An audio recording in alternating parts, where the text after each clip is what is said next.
Hey guys, how are you? Hello, good afternoon, everyone. Hey, I hope everyone's having a great day. It's a lunchtime and I'm taking a little break, but I wanted to talk some kind of frenemies and Real Housewives. I wanted to talk frenemies this weekend, but time did not permit. So I hope everyone had a great weekend. I hope everyone's having a awesome Monday. I was actually this morning making lunch. Hey, Latoy. Hi, Shay. Hi, Pineapples. I was making lunch and I rewatched the Tea Party episode of Real Housewives, and it just really I was like, you know what? This is like a perfect frenemies episode because I don't know what it is. The thing about Real Housewives is like it's so uncomfortable. Some of these friendships, like I could not be into any of this with some of these people. Like it's absolutely awful. Um, there were several things in this episode that just kind of got me like, really? Like, I guess, I mean, we know that these women do make money. So obviously, there's got to be a reason why they show up for this year after year, time after time. But just the trashing at the table at the tea party, I was like, wow. Did any of you see it? Hey, Dream Cake, how are you, boo? I hope everyone's doing well. So, just to jump right into it, if you hadn't seen it, I think it was episode 3. It was either episode or 3 or episode 4.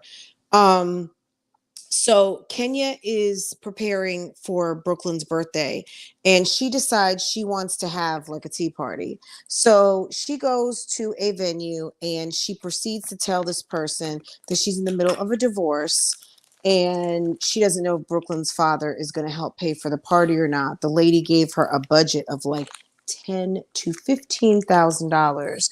Now, what? Now, look, rich people problems. Me personally, I would never for a 3-year-old. But at the end of the day, I'm also not on Real Housewives, and um, you know, I don't even know. I don't even know what the reasoning was. But she calls her baby her miracle baby, and she's setting up this elaborate, extravagant tea party, which really was an opportunity for it was obviously for the show. um it's Brooklyn's birthday, but okay. Anyway, when she sat up there and told the lady, I mean, to me, it was almost like dry begging, like that she almost couldn't afford it. I was kind of like, Kenya, really? What? Unless this is your friend, why does the party planner need to know about your divorce and your, like, you should already have your budget worked out. Like, I don't know if she was trying to dry beg for a discount or can you do your best for as little as possible? I'm not sure what she was asking, but you're coming to a gallery to do a party for a 3-year-old, you better not be asking for a discount and you're pulling up in a Rolls Royce. Like that is just the height of tacky to me, considering you want to have some upscale event, but now you are low key dry begging for a discount. I was like, come on, not today. This is embarrassing. Anyway, girl, pineapples, that could have gone into her college account. Okay, that could have gone into her future. That could have gone anywhere. There's a waste of money. But considering what Kenya gets paid, it's an expense. Does she? Obviously, it was for an opportunity for the show because when you see the tea party, obviously it was more about the adults and the kids. So, did she really spend that money on Brooklyn? To me, it was a business expense at the end of the day. Whether she had to pay for it or not, that money that was to see the Real Housewives and for them to have that ratchet tea party. Anyway, so the tea party happens. Kenya's there on time. Everybody's late. So it was kind of interesting that for a kid party, people would show up like over an hour late, but it did end up filling up. So who knows if people were really late or not, but the storyline was that people were an hour late and everybody starts to show up. So I don't know if my 3-year-old's birthday party and I invited everyone for a certain time and everyone showed up an hour late, that would definitely be a sign of frenemies to me. Like I'm like, well, Come on, an hour for a kid party? Kid parties usually only last 2-3 hours anyway, especially that age, right? So everybody gets there. Everyone goes and gets seated. There's going to be a luncheon for the adults and there's a play area for the kids, right? So they start doing playing some games. Now, earlier we had heard that the guy, Drew's assistant, was talking about Sheree. Now, I kind of like Drew to begin with. I didn't watch last season. I thought Drew was okay. Drew gives me like Megan Good's older sister. Hey, Dr. Norma, how are you? Drew gives me Megan Good older sister or Megan Good's sister. She just has a look of Megan Good to me. Let me find a picture. Hold on. I know I have some pictures in here. Drew, where's Drew? Gosh, I didn't load a bunch of pictures. I should have. I'll have more for our conversation later. But Drew is right there in the beige. You can't really tell right there, but Drew is in the bottom section on the left. Anyway, she kind of, you can't see what I'm talking about, but she does kind of favor Megan Good a little bit. Here she goes. Girl looking like Beyonce. Okay. In a Beyonce dress. That was the night that her and her husband fell out. I like Drew also, but Drew is a big baby. Drew is a big baby. Drew loves to start some stuff, but when they call her out, Drew will start crying in a minute. Drew is a baby. If Drew is gonna stand on Real Housewives, she gonna stay on there. She better suck it up. Like if you're gonna start stuff with people, you better be ready for people to come back at you. And the stuff that she started about Sheree and her assistant, when that lady came out and said, well, this is what the assistant said about your husband, I mean, Drew lost it. So Drew likes to start stuff and almost a little bit like Phaedra in a way. I don't know if she's trying to take on a Phaedra role, but Phaedra wouldn't sit there and cry. Now, if Phaedra got busted, she'd be like, okay, my bad, and just kind of, take it. But Drew will get mad. She's sitting up there talking about Sheree doesn't know how to pay her bills, or Sheree doesn't know how to pay her bills, and Sheree doesn't pay her assistant, and gets mad when someone says something about her husband. And basically the thing is that her husband either bisexual or gay or something. And Drew lost it. So it's like, it's okay for you to talk about other people, but when the other people come back and say something about you, then you have a problem. And we see this on YouTube Streets all the time. People can dish it, but they can't take it. Okay. And it's sometimes, no, you can't, because you might be like, well, I was only talking about this, but you're talking about that. You can't set the rules. When people want to play with you, there are some people that have standards on what they're going to do and what they're not going to do, and then some people don't. You just gotta not play with people who are not playing with you. When people are not playing with you, you can't predict how they're going to do you. Just because you may have a code of ethics. I know on YouTube Streets, people like, oh, well, we don't talk about the kids, or kids are off limits. There's some people that they don't care. To be quite honest, they don't care. They don't care about your kids. They may not even care about their own. Okay. So to expect people to have a standard, well, that's not always the case. But the fact that this rumor got around, because at the tea party, it was like, well, you told this one and this one told that one, and Candy did this and this one told that. And then Candy's sitting there like, why y'all have to bring my name up into it? It's because, like, Candy, you're messy, dragon bones, all kinds of stuff like that, right? Now, what made me also think about this, which didn't necessarily have to do with Real Housewives, but just YouTube in general, yesterday, which I know was a topic of conversation this morning as well. And we talked about it a little bit, was the whole thing. Oops. Girl, let me get back to my right thing. Okay, sorry. With Peach McIntyre and her friend yesterday. Peach was talking, it was funny to me. The Peach was talking about her friend, and she said her friend called her a savant. Let me get my other phone and tell you, like, I've heard of idiot savant, and I've heard the word savant. I could not give you the whole entire definition. I know what it is, but I couldn't give you like, oh, it's give you a really great description. So let me tell you what that is. And the fact that Peach brought it up, um, even though she says brilliant, which is true, but it's a learned person. Um, um, hold on. It talked about things of like, someone who is like mentally not all the way there. Like I felt like it was kind of a backhanded comment. You know what I mean? Like you don't typically call, like it's someone who has genius caliber quality or sensibilities, but may not have common sensibility. Like they just come off as strange, quirky, maybe have some sort of issue. It's not necessarily a compliment. I don't know that it's completely a diss, but it's not quite a compliment. And I was thinking to myself, are you her best friend or what? And Peach, why are you repeating this unless maybe you really don't know what it means? I don't know. But it's just so funny, like the frenemies, and how all of these women operate in such a backhandedly deceptive way of pretending to be friends and not friends. So it just made me think about that when I was watching it this morning, because I was just like, when I watched it the first time, I was just kind of like, whatever.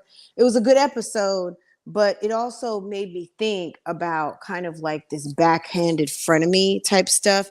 And when you've got friends who really are not friends, friends who really kind of don't miss an opportunity to maybe look bad, or friends that see you in the shits and then jump right in there with you, friends that don't mind exposing you, friends that backhandedly give you like weird sort of compliments, like the backhandedly, like, girl, you know, you're pretty but you're fat, or I don't know, just weird things. And even just throwing the throwation of under the bus, which is kind of what happened in this tea episode. So back to the episode. So they were all sitting at the table and they were kind of doing like a question and answer type of thing. And clearly some of the moms there got mad, and of course we don't know, a lot of Real Housewives is very heavily scripted, so we don't really know like what really happened, or was it kind of like all of this scripted. But it is, a lot of these things could actually really happen.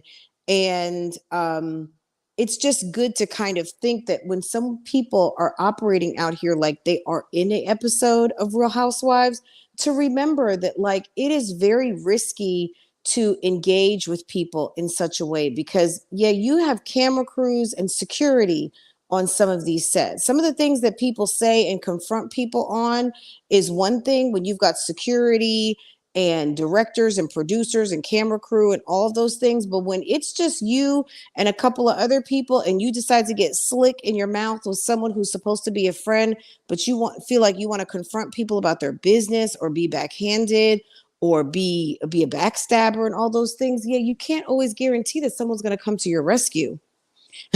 And sometimes people are going to just fall out with you. Sometimes it's just like, you know what, I've had enough of you.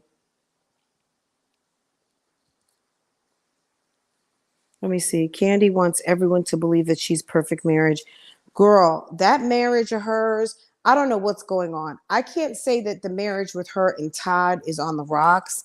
I think that Candy is not above using her relationship for content, obviously, because all of the dialogue around Todd being gone or Todd being missing or Todd kind of doing his own thing, I think so in this episode also, it kind of opens up with Sonia and her husband. They've got some sort of limousine business in Austin, and she's an Olympian and he's running this business in Austin. And basically you see the men trying to kind of find their own way, and the women, having their businesses and doing lots of different things. I just, I don't know. Sonia's husband had his own career. Now he's kind of retired, I guess, from football or basketball or something. And he's trying to get into other things. Sonya's obviously trying to get onto Real Housewives, whether she'll stay on, who knows. Um, it just seems like they put the men in these kind of Mitch type situations where the men look like they are playing second fiddle to the wives, even though the wives are the stars of the show on Real Housewives. But you never really got a sense from Nene that Greg was like a beta man. You know what I mean? Greg was always kind of the leader of the household. Even Peter was one of the first, I think, that really kind of got the bad guy rap, where it was almost looking like Cynthia kind of set him up to look like he was broke. And there was always kind of a dialogue of her having a problem with giving him money, which I think kind of was a setup to make him look bad a little bit. I don't know if she meant to do that on purpose, but whatever. Phaedra tried to save Apollo numerous times, but Apollo just went for it and just ended making himself look bad. But it just seems like this season between Ralph and Todd and Sonya's husband, I'm not really impressed with the men. Hey, Arlene. But that's their husbands. I don't have to live with those guys. But Ralph is kind of a jerk. And Sonya's husband seems like a nice guy, but there's not really much to that story, and that's fine because it really shouldn't be. To me, as a husband on the Real Housewives, you just need to be a great supportive husband and make your wife look good. You don't have to be kind of a yes man, and you don't have to be a do guy, kind of looking very beta-ish. But I think it's important to kind of have a backbone, be a nice husband, and make your wife look good. I think that that's their main job. You should not be in a position where you're making your wife look bad at all. Like, if you're on the Real Housewives and you got a husband that's making you look bad, get him off of there. Stop filming with him. Like, just film with the friends, because Drew, girl, your husband makes you look bad, period. Her husband makes her look awful. Excuse me, that's the wrong picture. Drew's husband, Ralph, makes her look awful. And he's a jerk. And then Todd, with all of this, well, you're doing this and you're doing that, but you get mad when I have business or when I have a venture and I don't include you. So Candy's feeling away when Todd doesn't include her, but expects him to be okay when she doesn't include him. So I don't know what's going on with these two. Todd is feeling away. Todd probably feels away because he's home with the two kids. Candy's traveling everywhere. That's Candy's problem. Candy's gonna have to decide one day to slow down. You got two small kids, and they know their father more like a mother, and they know their mother gone all the time on business. So she's going to have to figure out, does she want other people raising her kids and to be the mommy, or to allow her husband to be the mommy and her kids to miss her, but just knowing like mommy worked hard, mommy was a boss, mommy, all those things. But yeah, kids aren't going to remember that when they know that daddy was the one that put the band-aids, daddy braided my hair, daddy brought me to the beautician, daddy bought my dress, daddy came to school. Where's mommy? Mommy's not showing up. Mommy was too busy. Mommy, all of these things. As a woman, unfortunately, yeah, we want to do it all. We want to have it all. But at the end of the day, you got to pump your brakes sometimes and always remember what's important, because you only have those moments sometimes once. So it's important to be there and be present, because once it's over, right? I believe Candy and Todd cheat and have low-key open marriage. I believe that too. That's definitely a possibility. Absolutely. They made Peter look bad, didn't they? They made Peter look real bad. And Peter was like, I have my own money. But who knows what the storyline was, and if really Cynthia was trying to set him up to look bad. I would hope not, because that's your husband. But girl, there's some real trifling people out here who will do anything for coin. I don't know. Candy has never been that interesting to me. She's doing too much, and her personality is dry. So on the episode this week, they're going to the play. We'll talk about this week tonight because I really need to watch the whole thing. I saw the last half of it. I didn't get to finish it. But they're on the way to her play, and everybody's got on some sort of vibrating panties, and I don't understand what the problem. Like, these women are all in their 40s, almost 50 years old. I think Drew is the youngest. She's 38. These are some grown women in gowns, driving Rolls Royces, live in 5,000 square feet or better. What in the world do y'all need to be on a stretch, party bus limo in some damn underwear with vibrators going to a play? Like, I don't get it. I don't even understand the shenanigans of it all. It's not like they're going to somebody's bachelorette party. Why in the world was that even necessary? Like, it's just the little silly stuff, the little immature stuff and stuff. Like, instead of really focusing in on women and relationships and building bonds and trying to work through the drama, there's always kind of like the silly subplot on the Real Housewives. Like, that was just kind of, I guess, something to get the husbands involved. But you've got three women who are clearly single: Marlo, Sheree, and damn Kenya.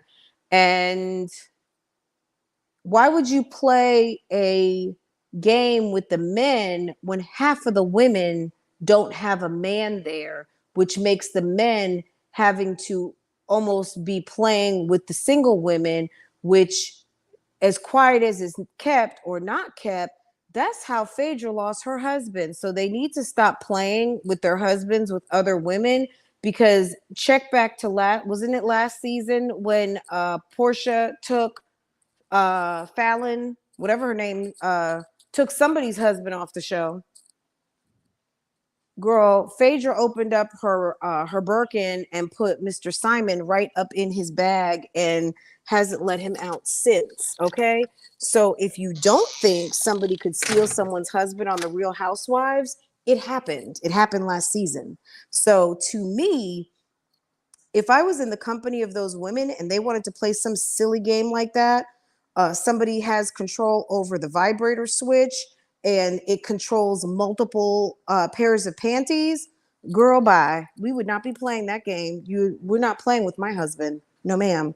See, people like to play games with their husbands or play games with their relationships and then get mad when things fall apart. No, no, no, nuh-uh. Candy is definitely boring. If it's not the marital issues, it's her being messy. She's extremely messy and never brings anything to the table. It's always like the subtext of something with Todd. At the end of the day, I believe her and Todd are fine. If they weren't fine, they wouldn't be together. Todd's not going anywhere. Todd has it easy. Todd can do what he wants to do. Todd has came up ever since he's been with Candy. He has opened up multiple businesses and he is securing the bag. He got 2 little kids over there that he wants to be part of their life, and Candy's never home. Why would he need to leave? What's the marital problem? Candy might have the marital problem because she chose to have 2 children and not kind of just own that I've got a kid, you've got a kid, and let's do this damn thing and just be 40 and fabulous with no children. You decided to have 2 small kids, and someone's got to be at the house to raise them. And since she's not, someone has to be. So that might not be what she wanted, but she didn't have to have those 2 kids either.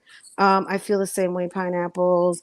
They're trying to keep up with young women, but they have their time. I mean, and it's not that they've had their time in the sun. They can still be out here. They're still shining. But at the end of the day, like, let's make it more realistic.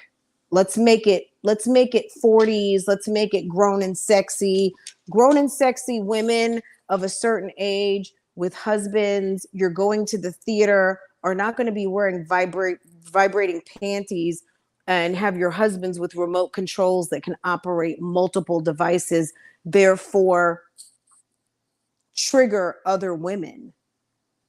Are you kidding me? Was that not the dumbest? That's such a disrespect. Yeah, I wouldn't participate in that. I would never. I'd be like, Candy, what is on your mind? Okay. Thank you. Everyone thumbs up the live, please. I appreciate that. That's why Cynthia isn't on the show anymore. She said the show was somewhat responsible for her and Peter's breakup. She's responsible for Peter's breakup. She's the one who acted silly. She's the one who did not control her situation and probably took suggestions to do things that kind of ate away at your marriage. At the end of the day, you can't play with these men. Men are very sensitive. I know we like to think that women are more sensitive than men, but men are extremely sensitive, and they're extremely sensitive with the people that they love, their wife. If they love their wife, they're going to be sensitive about that, and they're going to be people don't, and people also don't like to be made a fool of. And you've got these situations where the men come off looking foolish and not like a man. They end up looking very, kind of junior to them as far as their place in the household. And if that's not really the way it is, some people really, like, for instance, like on YouTube, when we talk about like my jazzy life, right?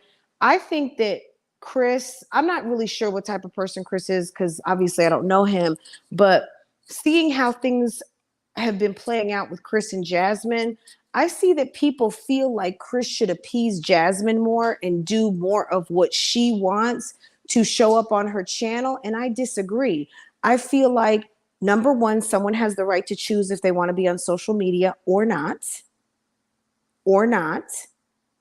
And if I come to your social media and I am being ridiculed, scrutinized, and roasted, you shouldn't ask me as a symbol of my love to you to do something, number one, I don't want to do. And number two, when I do it, I get disrespected. Just because, number three, you like to line yourself up to be ridiculed and talk about your children and all of that stuff, and you think it's worth a coin, doesn't mean, number four, that I do. Okay? That's the problem that I have with Jasmine and Chris, and why people think Chris should be on her channel. If Chris doesn't want to come to the channel, me personally, I would never show up. Jasmine is nobody to Jack girl. Let me tell you something. Chris could not show up, period. I have more respect for him as a man not showing up because he doesn't want to do it, rather than when he shows up and just sits there and takes it. Like, really? The fact that he's out working 2 jobs and not showing up on her YouTube channel means that he's trying to make the money in another way. He could show up on the YouTube channel and try to get a check, but he probably makes more money going into a job and still has his self-respect and dignity going to a job, rather than trying to earn it sitting on live stream. Obviously, this guy isn't making videos anymore. I mean, it's not always a good idea to try to force someone to be in front of a camera if they don't want to. And me personally, I don't think there's anything wrong with it. That's why Cynthia isn't on the show. She said, okay. So anyway, guys, so the Tea Party episode, if you hadn't seen it, go watch it. I feel like Real Housewives this season has been really good. It's been better than some other seasons. It kind of had gone downhill. And I think this week's episode was actually kind of good too. I need to get back into it, watch the rest of it, and then we're going to talk about it tonight. I just kind of wanted to high level overview some of my thoughts on the episode as it tied into the frenemy type conversation. But honestly, I think the frenemy, competitive women, negative people in your lives is such a great conversation to kind of continue to have. And certainly, I think we're going to keep talking about it as it relates to lots of different things that we see going on in kind of social media, in pop culture, on some of these TV shows we watch, on some of these YouTube channels. So definitely that's going to continue on. And I definitely be back. I'm going to try and do maybe some lunch times this week and some things like that. And then I will be coming back later to talk about, I think it's episode 6. Okay. So anyway, if you're coming back on the replay, don't forget to hit the like button for me. And tell me what you thought of this episode. This was the episode for Brooklyn's birthday party. I know I'm not showing pictures that kind of align with that right now. I think I came up on the wrong. Let me see. I feel like I did not come into the right. I'm probably going to pull up something that's mess up my slideshow.